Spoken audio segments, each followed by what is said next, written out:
లోకము యొక్క అధిపతి, లోకాధిపతి అపవాదై ఉన్నాడంటే ఏ విధంగా స్ట్రాటజికల్గా అతను ఈ లోకాన్ని అమర్చి ఉన్నాడు అని అంటే, నువ్వు ఈ లోకంతో స్నేహం చేస్తే చాలు నువ్వు ఆత్మీయంగా మరణిస్తావు. నువ్వు ఆత్మీయంగా ఓడిపోవాలి అనేదానికే ప్రతి ఒక్క దాన్ని అతను చాలా జాగ్రత్తగా డిజైన్ చేసి ఉన్నాడు.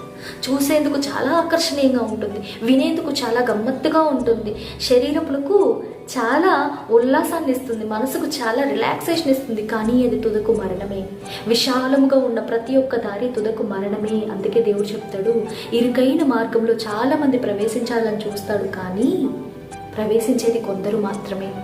చూసేందుకు కష్టంగా ఉంటుంది యేసుని వెంబడించడం, చాలా ఇబ్బందిగా ఉంటుంది శరీరాన్ని తృణీకరించడం, చాలా ఇబ్బందిగా ఉంటుంది నిందల్ని అనుభవించడం. అవ్వదు. కానీ నువ్వు జీవించాలి అని అంటే యేసులో నువ్వు ప్రతిదీ